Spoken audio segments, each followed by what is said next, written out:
Hey everybody, and welcome to part 2 of our Lightning Peak scenario playthrough. We are partway through here with a year and a half to go in the scenario, and we have ourselves a good start after it was a little bit rocky to begin with.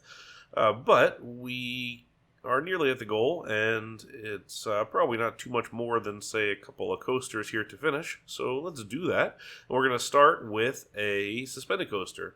I feel like of all coasters, suspendeds seem like one of the best choices for terrain layouts just because they are, I don't know, really suitable for swooping over the landscape kind of close by the hills. And I feel like all the best suspended coasters were on some level of terrain, Eagle Fortress probably being the most interesting of them. Of course, Big Bad Wolf also being there in Williamsburg. But we're going to drop off of the mountainside here down a diagonal drop and then into sort of a swoopy set of corners here. Kind of the idea is to use this space here with a bit of a figure eight and then kind of explore the rest of the space a little bit. So I'm trying to see what we can do here without modifying too much landscaping, although we're kind of digging a big hole right here. But in the end, I decided maybe to avoid that in general. With suspended coaster designs, you really don't want to rely on straight hills much at all.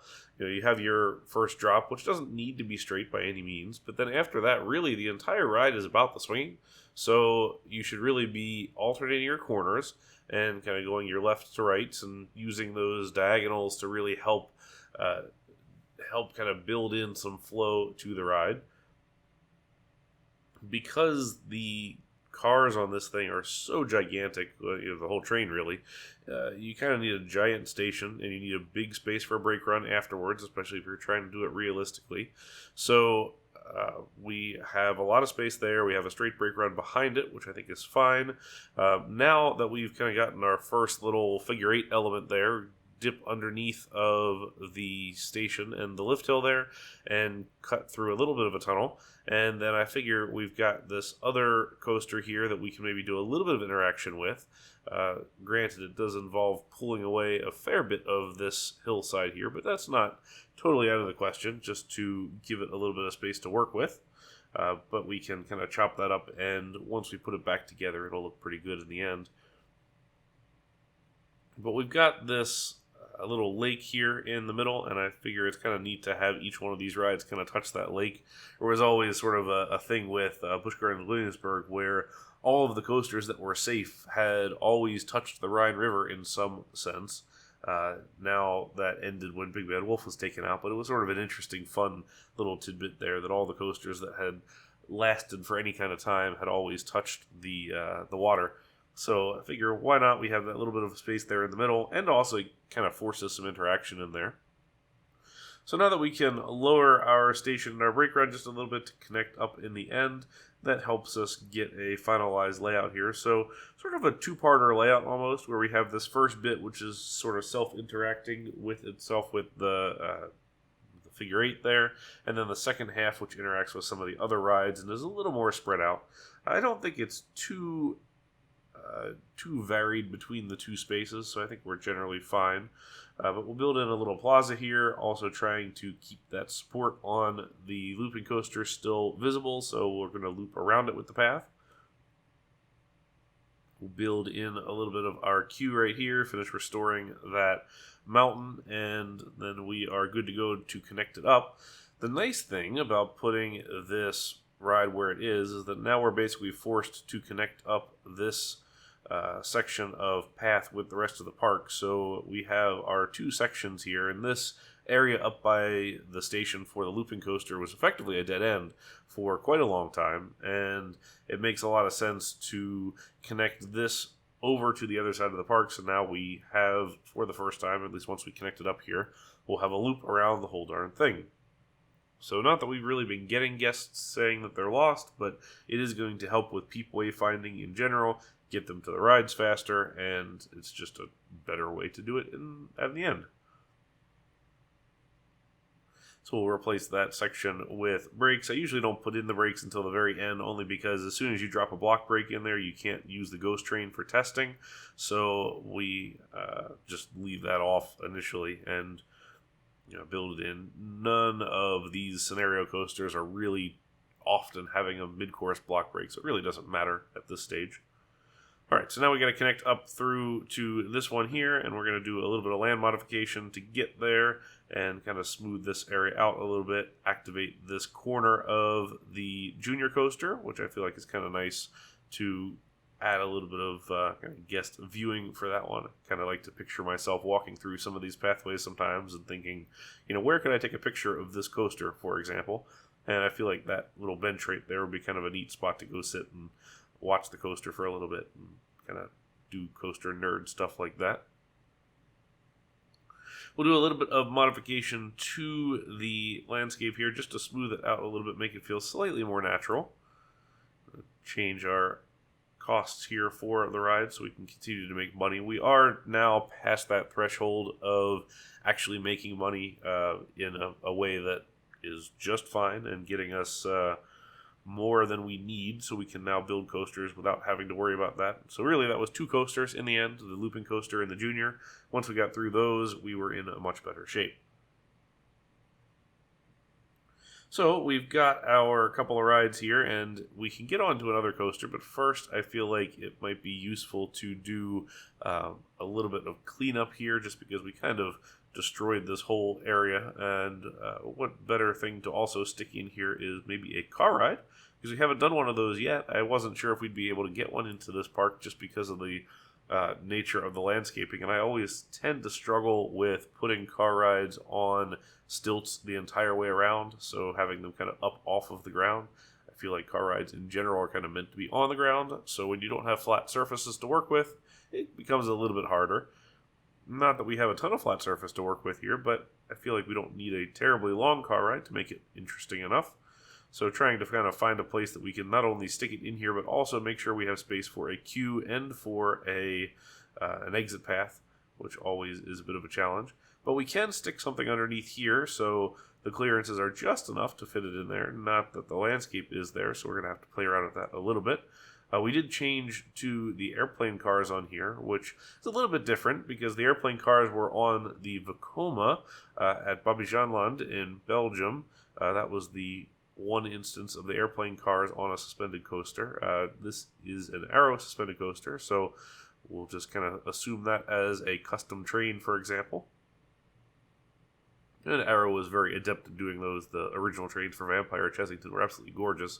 Really, really cool trains, but something that they could definitely do. So we are trying to wrap up this little car ride here. We have a space there in the middle for a queue and some exit pathway. We have a tunnel. We have some elevation change. We have some nice interaction with the coaster. So checks all the boxes here in general. All of we need now is just some fencing and some topiaries, because it seems like every single time we build one of these, we always add that kind of stuff. Mostly because that's sort of the only theming we have to work with. So we're going to drop in a little bit of fencing here just to make this feel a little more like it needs to fit. And as I'm realizing, the location of the entrance and the exit on here are effectively backwards because we want space for a queue. So I'm going to just go ahead and reverse the run of the ride. So send it the other way. So you're going to finish with the tunnel, which actually is probably a more interesting way to do it anyway. You kind of want to end with the climax of your ride, and I feel like the tunnel is probably the most interesting part. Maybe there's some effects in there or something. I don't know. But at the very least, now we are running it in the right direction. So we have our exit at the end of the station platform and the entrance at the beginning of the station platform, which, while not a requirement, I generally don't like to have guests sort of passing each other when you have a single side station like that, or entrance and exit on a single side of the station. So that was the idea behind why I wanted it to go the other direction. So by smoothing out this pathway a little bit, or the landscape a little bit, we now have the pathway sitting on the ground quite a lot more, which I think looks better just in general. We can get in here with some of our landscape coloring and change up to that dirt and grass, which I think generally just gives it a little more, a little cleaner of a look, I suppose, or maybe a little more detailed, perhaps. we've removed a fair bit of trees as we built things, but not too many that it still feels wooded. We could definitely come in here and plop a whole bunch of trees in here eventually, but for now we're going to finish this up with another coaster. And of course, what better thing to use when you've got a lot of terrain is, aside from the suspended coaster I guess, is a vertical drop coaster. So we're going to add a B&M dive coaster here, and we're going to interact it with the looping coaster here. So we've got this last peak that we still haven't really touched. So I want to kind of build backwards here from the interaction point and to a tunnel where we're going to flatten that section there.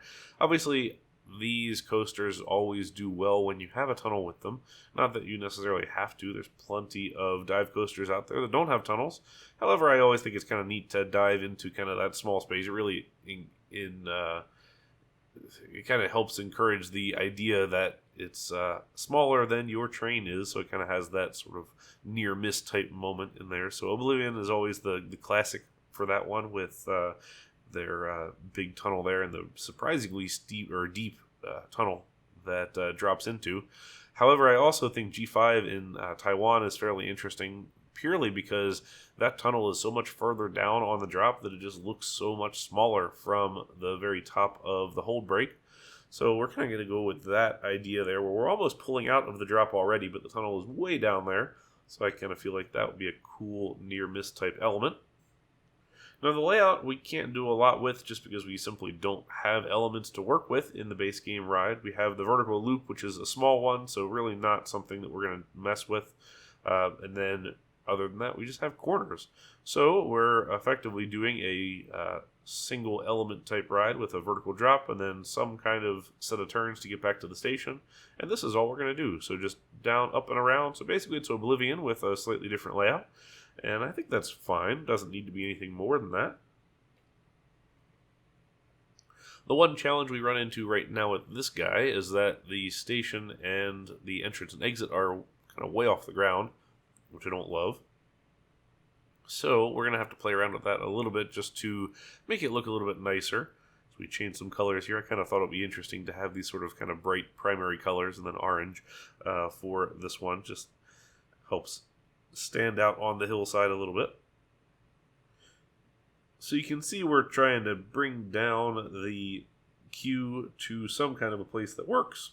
And what that place ends up being is this little plaza that we're going to build around the vertical drop element. So if I was building this in custom scenery, I would carve out all of the squares around that drop and widen it out so it's basically 1 and a quarter or half tile on either side, just to make sure that it feels just large enough for the ride itself. You know, if you look at this objectively and you see about the size of the trains versus the size of the single tile right there, it's not going to meet clearance envelope, and you're going to absolutely lose your arms on the sides, so that's not ideal for most people, I would think. So in general, if I'm building custom scenery, I will take care of that just so it looks good visually. And now you can see what I'm trying to do here is bring up a lot of the landscape to help try and reduce the overall visual size of the station. By doing that, though, we had some pretty big cliffs here and a gap down by the log flumes. So in order to soften that just a little bit, we're going to drop the log flume into 2 little tunnels, which actually makes it fairly interesting now. Puts more of the queue inside of some tunnels down here, and actually I think makes it a fairly interesting overall design. We still have some fairly big cliffs right here, but at the same time I think it works fairly well. Lets us drop in some landscaping to obscure that just a little bit. If in general you don't like kind of the way that a landscape looks, or you need to sort of smooth it out or just kind of visually help it, trees and bushes are always the best thing to do, because you can really just kind of balance it very well into that space, and you don't have to have something that just doesn't look quite right. You can kind of obscure it a little bit. We are going to change the pathway just a little bit there so that we can get a flat connection into the lower plaza there with the cobblestone path. And eventually we're going to change all of our pathways here because I wanted to go with a different scheme, but we'll get to that here in a minute. first things first is really just to build in a bunch of fencing, and then also add in some of these food stalls, because we've kind of finished researching everything else that we wanted to research. So now it sort of frees us up to go through and place a bunch of the food stalls, give us some variety. Not that we need the income either, but it just helps guest satisfaction kind of in general, and we increase our options here as well. Also hire some handymen to go through and do our business, because we've been getting a little bit more throw up on pathways than we typically like. So here's where I start going through and changing up the pathways. And what I decided to do for this scheme, since we have a lot of pathways that are raised up off the ground, is everything that is on the ground is going to be a cobblestone pathway, and everything that's above the ground is going to be a dirt pathway, or in this case I kind of think of this as more plank wood type look. So the idea here is that it's sort of the more permanent pathway that's on the ground itself, and then something that feels like it could be easily built in the air is going to be the rest of it. So I started to go through and change some of that. You'll see me change the rest of this in a little bit here. But we're pretty nearly done with our ride selection. We've got all of our coasters in, but now we can go through and do a little bit more of finishing touches per se. I wanted to stick a haunted house in here because we haven't done one of those for a little while, and I do miss the haunted house. And we are going to drop that here overlooking the log flume, kind of off on its side. Just had to flatten the top of this mountain just a bit, and we were good to go. Also lets us build in a queue right here and kind of have this sort of doing its own thing off on the side. Easy enough to connect the whole thing in, and of course we'll go back and do a little bit of additional theming here. What haunted house would be without a spooky fence? So we will toss in our spooky fence. It's been a while for that one, and bushes and all of those usual type things. I am going to do what I do in most of the haunted houses and raise up some of the land around it, make it a little bit rocky, and kind of obscure the platform a little bit, and just kind of make it feel like this thing's growing out of some sort of rocky crag, I guess. So that's the idea anyway. Also another indoor ride, so as the rain continues to pour in this scenario, we now at least have some options there for the guests too. Continuing around, you can see the change of pathways, adding a little bit of flowers and stuff there in for plazas. So just in general pathway decor that we now have the time to do. In general, I don't really spend a lot of time doing this when I'm kind of first building, just because I want to get everything down and get it in and make sure that we have the time to do it. And then kind of once you're finished, it's a little easier to play. So there is our pathway change, which I think ends up being a good look. So we've kind of abandoned our typical of doing the plazas in a different path than the rest of it. But again, not a hard and fast rule by any means. But this, I think, looks pretty good and gives us some variety in the path as well. Since none of our parks in scenario play really have areas per se, we don't really need to have different paths calling out different areas as you might have if it's a more themed park, perhaps. But with this instance, we can build in just a little bit more kind of interesting stuff and use the fencing and some of the topiaries and the little fountains and all that just to clean up the whole space a little bit and make sure that none of our guests go tumbling down the mountainside. Not that these peeps would, but from a realism standpoint, I don't think our insurance would be a huge fan of us having a theme park on the top of a mountain. So we are going to protect against that as best as we can, and also try and reforest a little bit of this area from where we deleted trees.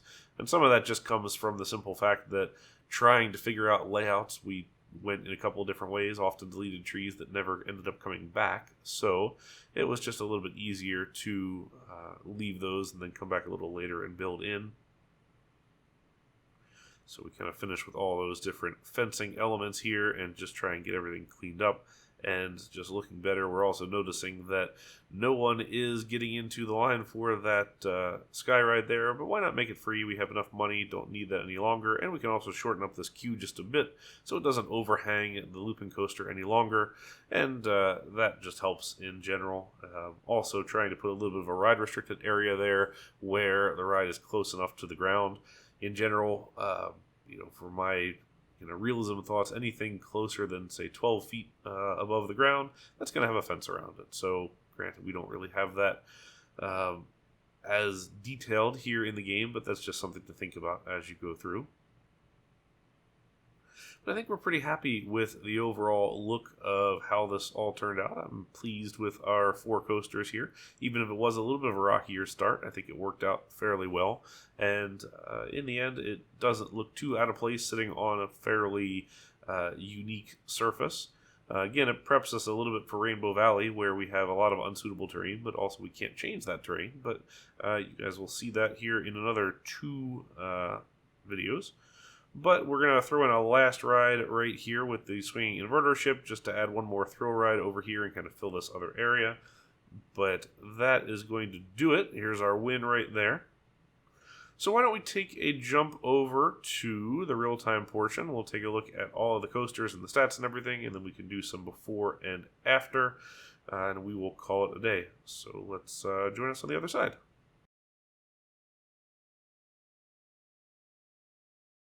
And here we are with our completed Lightning Peaks scenario. We have a pretty full park, I would say, and I think it looks alright. It seems to be fairly well balanced with rides and empty space. Never like a huge tight cluster of something and then a big kind of open area if you can avoid it. So let's take a ride and let's go look at this whole park. So we have our entrance down here, a little plaza, and our info booth, a couple of kiosks and stalls. You can take the easy way, which is the sky ride up, or you can take the long way and walk all this way, which would be a bit of a hike, I'm sure, up to the carousel, which is the first attraction that we put in. Here's our peak for the sky ride up here. So either way, you still have to go up or down a little bit of path to get to anything in particular, but it still beats walking, I guess. There's a free fall tower right here, and we're going to get to our first coaster here. This is the junior coaster, so this is based off of a Zier Tivoli custom layout coaster.